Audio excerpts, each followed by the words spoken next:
Silicon city ಬೆಂಗಳೂರಿಗೆ ಮತ್ತೆ ಮಳೆ ಬಂದ್ರೆ ಏನಪ್ಪ ಪರಿಸ್ಥಿತಿ ಅನ್ನೋ ಭಯ ಶುರುವಾಗಿದೆ. ಎಸ್, ಮಳೆಗಾಲ ಎದುರಿಸೋದಕ್ಕೆ ಸಿದ್ಧತೆಯನ್ನ ಮಾಡಿಕೊಂಡಿಲ್ಲ ಬಿಬಿಎಂಪಿ. ಬೇಸಿಗೆ ಕಾಲದ ಒಂದೇ ಮಳೆಗೆ ನಗರವೇ ಮುಳುಗಿ ಹೋಗಿತ್ತು. ಈಗ ಮತ್ತೆ ಮಳೆಯ ಮುನ್ಸೂಚನೆ ಬರ್ತಾ ಇದ್ದು ಬೆಂಗಳೂರಿನಲ್ಲಿ ಜನರಲ್ಲಿ ಆತಂಕ ಹೆಚ್ಚಾಗಿದೆ. ಮಳೆಗಾಲ ಎದುರಿಸೋದಕ್ಕೆ ಬಿಬಿಎಂಪಿ ಇನ್ನೂ ಕೂಡ ಸಿದ್ಧವಾಗಿಲ್ಲ. ಈ ವರ್ಷವೂ ಮಳೆ ಬಂದ್ರೆ ಬೋಟ್ ಸಂಚಾರ ನಿರ್ಮಾಣ ಆಗುವ ಸಾಧ್ಯತೆ ಇದೆ ಅನ್ನೋ ಭಯ ಈಗ ಸಿಲಿಕಾನ್ ಸಿಟಿ ಮಂದಿಯಲ್ಲಿ ಶುರುವಾಗಿರುವಂಥದ್ದು. ಪಾಲಿಕೆ ಅಧಿಕಾರಿಗಳ ನಿರ್ಲಕ್ಷ್ಯಕ್ಕೆ ಮತ್ತೆ ಮಳೆಯಿಂದ ಗಂಡಾಂತರ ಫಿಕ್ಸ್ ಅಂತಾನೆ ಹೇಳಬಹುದು. ಎಲ್ರಿಗೂ ಕೂಡ ಗೊತ್ತಿರುವಂತಹ ವಿಚಾರ, ಸಿಲಿಕಾನ್ ಸಿಟಿಯಲ್ಲಿ ಏನಾದ್ರೂ 1 ಗಂಟೆಗಳ ಕಾಲ ಸತತವಾಗಿ ಮಳೆಯ ಅಬ್ಬರ ಹೆಚ್ಚಾದ್ರೆ ಪರಿಸ್ಥಿತಿ ಯಾವ ರೀತಿ ಇರುತ್ತೆ ಅಂತ ಎಲ್ಲರೂ ಕೂಡ ಪರದಾಡುವಂತಹ ಪರಿಸ್ಥಿತಿ ನಿರ್ಮಾಣವಾಗುತ್ತೆ. ಮೊನ್ನೆ ಬೇಸಿಗೆ ಕಾಲದ ಒಂದೇ ಮಳೆಗೆ ನಗರವೇ ಮುಳುಗಿ ಹೋಗಿತ್ತು. ಈಗ ಮಳೆಗಾಲದಲ್ಲಿ ಕಂಟಿನ್ಯೂಸ್ ಆಗಿ ಮಳೆ ಬಂದರೆ ಏನಪ್ಪ ಪರಿಸ್ಥಿತಿ ಅಂತ ಜನರಲ್ಲಿ ಈಗ ಆತಂಕ ಹೆಚ್ಚಾಗಿದೆ. ಪಾಲಿಕೆ ಅಧಿಕಾರಿಗಳ ನಿರ್ಲಕ್ಷ್ಯಕ್ಕೆ ಮತ್ತೆ ಮಳೆಯಿಂದ ಗಂಡಾಂತರ ಫಿಕ್ಸ್ ಅಂತ ಸಿಲಿಕಾನ್ ಸಿಟಿ ಮಂದಿ ಆಕ್ರೋಶವನ್ನ ಹೊರಹಾಕ್ತಾ ಇದ್ದಾರೆ. ಬಿಬಿಎಂಪಿ ಹಾಗಿದ್ರೆ ಏನು ಮಾಡ್ತಾ ಇದೆ? ಮಳೆಗಾಲವನ್ನ ಎದುರಿಸೋದಕ್ಕೆ ಯಾಕಿನ್ನೂ ಸಿದ್ಧವಾಗ್ತಾ ಇಲ್ಲ ಅನ್ನೋ ಪ್ರಶ್ನೆಗಳು ಕೂಡ ಮೂಡಿ ಬರ್ತಾ ಇರುವಂಥದ್ದು. ಅಂದ್ರೆ ಇಲ್ಲಿ ಪ್ರಮುಖವಾಗಿ ಬಿಬಿಎಂಪಿ ಏನು ಮಾಡಬೇಕು? ಮೊದಲು ರಾಜಕಾಲುವೆ ಒತ್ತುವರಿಯನ್ನ ತೆರವು ಮಾಡಬೇಕು. ರಾಜಕಾಲುವೆ ಹುಳು ತೆಗೆದು ಮಳೆ ನೀರು ಸರಾಗವಾಗಿ ಹರಿಯುವಂತೆ ಮಾಡಬೇಕು.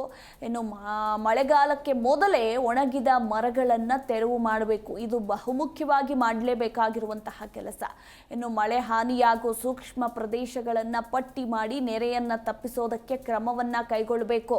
ಹಾಗೆ ಕಳೆದ ಬಾರಿ ಮಳೆಯಿಂದ ಹಾನಿಯಾದ ಪ್ರದೇಶದಲ್ಲಿ ಒತ್ತುವರಿಯನ್ನ ತೆರವು ಮಾಡಬೇಕು. ಇನ್ನು ಪ್ರತಿ ವಿಧಾನಸಭಾ ಕ್ಷೇತ್ರದಲ್ಲಿ ಟಾಸ್ಕ್ ಫೋರ್ಸ್ ಅನ್ನ ನೇಮಿಸಬೇಕು. ಹಾಗೆ ಪ್ರತಿ ವಲಯದಲ್ಲಿ ಕಂಟ್ರೋಲ್ ರೂಮ್ ತೆರೆದು ಸಾರ್ವಜನಿಕರ ಸಮಸ್ಯೆಯನ್ನ ಆಲಿಸಬೇಕು. ಇನ್ನು ಮಳೆಗಾಲಕ್ಕೂ ಮುನ್ನ ರಸ್ತೆ ಕಾಮಗಾರಿಗಳನ್ನ ಪೂರ್ಣ ಮಾಡಬೇಕು. ಹಾಗೆ ಮಳೆಗಾಲಕ್ಕೆ ಅಂತ ಹೆಚ್ಚುವರಿ ಸಿಬ್ಬಂದಿಗಳನ್ನ ನೇಮಿಸಬೇಕಾಗಿದೆ. ಸದ್ಯ ಪಾಲಿಕೆ ವ್ಯಾಪ್ತಿಯಲ್ಲಿ ಮಳೆಗಾಲದ ಅವಘಡಕ್ಕೆ ಕಾರ್ಯವನ್ನ ನಿರ್ವಹಿಸೋದಕ್ಕೆ ಕೇವಲ 24 ತಂಡ ಅಷ್ಟೇ ಇರೋದು. ಇವುಗಳನ್ನ ಹೆಚ್ಚಿಸಬೇಕಾಗಿದೆ. ಇನ್ನು ಮಳೆ ನೀರು ಹೊರಹಾಕೋದಕ್ಕೆ ಜನರೇಟರ್, ಮರ ಕಟ್ಟಿಂಗ್ ಯಂತ್ರ, ಪಂಪ್ ಹಾಗೆ ಟಿಪ್ಪರ್ ಸೇರಿದಂತೆ ಇನ್ನು ಇತರೆ ಪರಿಕರ ಉಪಕರಣಗಳನ್ನ ಖರೀದಿ ಮಾಡಬೇಕು. ಇನ್ನು ಮಳೆಗಾಲಕ್ಕೂ ಮುನ್ನವೇ ಟೆಂಡರ್ ಅನ್ನ ಕರೆದು ಇವುಗಳ ಸಮರ್ಪಕ ರೀತಿಯಲ್ಲಿ ಸಿದ್ಧತೆಯನ್ನ ಮಾಡಿಕೊಳ್ಳಬೇಕು. ಆದ್ರೆ ಬಿಬಿಎಂಪಿ ಮಳೆಗಾಲಕ್ಕೆ ಯಾವುದೇ ಸಿದ್ಧತೆಯನ್ನ ಮಾಡಿಕೊಂಡಿಲ್ಲ.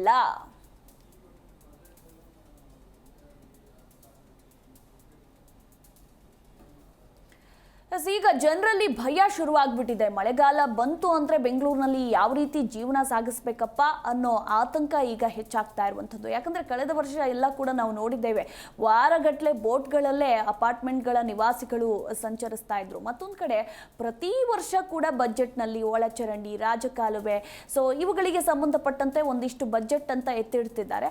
ಅದೆಲ್ಲ ಏನಾಗ್ತಾ ಇದೆ? ಆ ದುಡ್ಡನ್ನ ಏನು ಮಾಡ್ತಾ ಇದೆ ಬಿಬಿಎಂಪಿ? ಕೆಲಸ ಯಾಕೆ ಮಾಡ್ತಾ ಇಲ್ಲ? ಪ್ರತಿ ವರ್ಷ ಈ ರೀತಿಯ ಅವಘಡಗಳು ಸಂಭವಿಸ್ತಾ ಇದ್ರೂ ಕೂಡ ಬಿಬಿಎಂಪಿ ಮಾತ್ರ ಎಚ್ಚೆತ್ತುಕೊಳ್ಳದೆ ಸುಮ್ಮನೆ ಕೂತಿದೆಯಲ್ಲ, ಯಾಕೆ ಅಂತ ಈಗ ಜನಸಾಮಾನ್ಯರು ಪ್ರಶ್ನೆಯನ್ನ ಮಾಡ್ತಾ ಇದ್ದಾರೆ. ನೋಡೋಣ, ಇನ್ನಾದ್ರೂ ಬಿಬಿಎಂಪಿ ಎಚ್ಚೆತ್ತುಕೊಂಡು ಮಳೆಗಾಲಕ್ಕೆ ಸರ್ವ ಸಕಲ ಸಿದ್ಧತೆಗಳನ್ನ ಮಾಡಿಕೊಳ್ಳುತ್ತಾ ಅಥವಾ ಇಲ್ವಾ, ಏನು ಆಗುತ್ತೆ ಅನ್ನೋದರ ಕುರಿತಾಗಿ.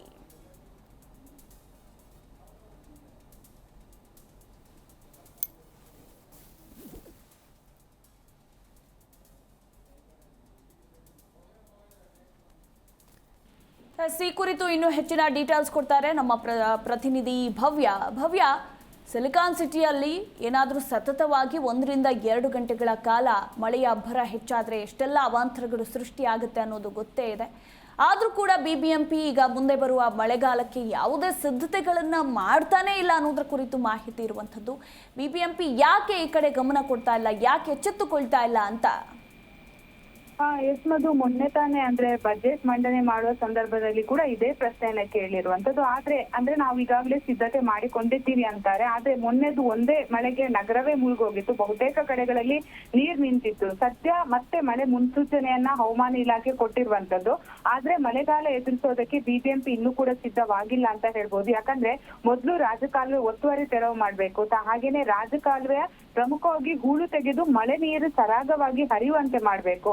ಹಾಗೇನೆ ಮಳೆಗಾಲಕ್ಕೆ ಮೊದಲೇ ಸಿಲಿಕಾನ್ ಸಿಟಿಯಲ್ಲಿರುವಂತಹ ಒಣಗಿದ ಮರ ತೆರವು ಮಾಡ್ಬೇಕು. ಈಗಾಗಲೇ ಮೊನ್ನೆದು ಅವಘಡ ಕೂಡ ಸಂಭವಿಸಿರುವಂತದ್ದು, ಬಾಲಕಿ ಸಾವನ್ನಪ್ಪಿದ್ಲು.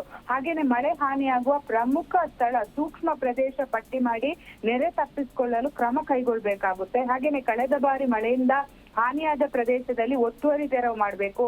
ಹಾಗೇನೆ ಟಾಸ್ಕ್ ಫೋರ್ಸ್ ಹಾಗೇನೆ ಕೆಲವೊಂದು ವಿಧಾನಸಭಾ ಕ್ಷೇತ್ರದಲ್ಲಿ ನೇಮಿಸಬೇಕು.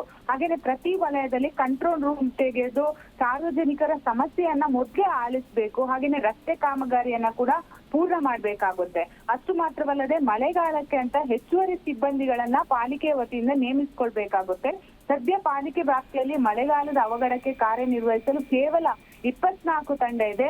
ಅವುಗಳನ್ನ ಮತ್ತೆ ಹೆಚ್ಚಿಸಬೇಕಾಗುತ್ತೆ. ಯಾಕಂದ್ರೆ ಮಳೆ ನೀರು ಹೊರಹಾಕಲು ಜನರೇಟರ್ ಆಗಿರ್ಬೋದು, ಮರ ಕಟ್ಟಿಂಗ್ ಯಂತ್ರ ಆಗಿರ್ಬೋದು, ಪಂಪ್ ಆಗಿರ್ಬೋದು, ಟಿಪ್ಪರ್ ಸೇರಿದಂತೆ ಇನ್ನೂ ಇತರೆ ಉಪಕರಣ ಖರೀದಿಯನ್ನ ಕೂಡ ಮಾಡ್ಬೇಕಾದ್ರೆ ಇದು ಯಾವುದನ್ನ ಕೂಡ ಬಿಬಿಎಂಪಿ ಮಾಡಿಲ್ಲ. ಒಂದು ವೇಳೆ ಸಿಲಿಕಾನ್ ಸಿಟಿಯಲ್ಲಿ ಏಕಾಏಕಿ ಮಳೆ ಬಂದಾಗ ಅವಘಡ ಸಂಭವಿಸಿದ್ರೆ ಅದನ್ನ ತಕ್ಷಣ ಸಮಸ್ಯೆ ನಿವಾರಿಸಬೇಕಾದ್ರೆ ಬಿಬಿಎಂಪಿ ಮೊದಲ ಕೆಲಸ ಮಾಡ್ಬೇಕಾಗುತ್ತೆ. ಆದ್ರೆ ಸದ್ಯ ಬಿಬಿಎಂಪಿ ಎಲ್ಲೋ ಒಂದ್ ಕಡೆ ಎಡವಿದೆ ಅಂತ ಹೇಳ್ಬೋದು. 19 ಕೋಟಿ ಬಜೆಟ್ ಅಲ್ಲಿ ನಗರಕ್ಕೆ ಅಂತ ಮೀಸಲಿಟ್ಟಿದ್ರು ಕೂಡ ಅದು ಎಲ್ಲೂ ಹೋಗ್ತಾ ಇದೆ. ಸರಿಯಾದ ರೀತಿ ಕಳೆದ ವರ್ಷದ ಬಜೆಟ್ ಕೂಡ ಇನ್ನೂ ಕೂಡ ಸರಿಯಾದ ರೀತಿ ಉಪಯೋಗ ಆಗಿಲ್ಲ.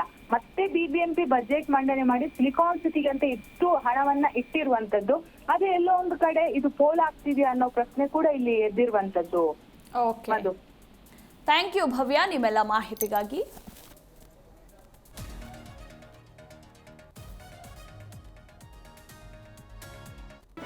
ಜಿ ಕನ್ನಡ ನ್ಯೂಸ್ ಈಗ ನಿಮ್ಮ ಮನೆಯಲ್ಲೇ ನೋಡಿ. ಎಲ್ಲ ಕೇಬಲ್ಗಳಲ್ಲಿ ಈಗ ಲಭ್ಯ.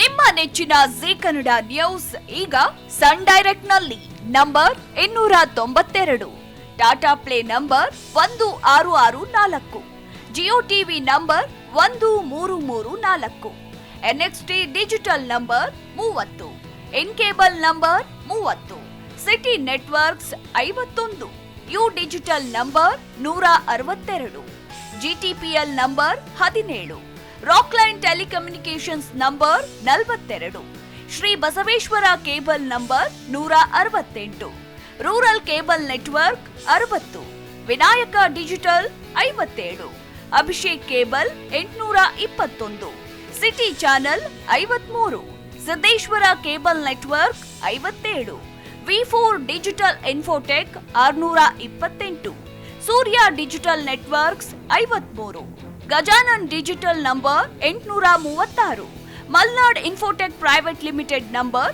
56, Metrocast number 830, victory digital number 167ರಲ್ಲಿ ನೋಡಿ ಆನಂದಿಸಿ.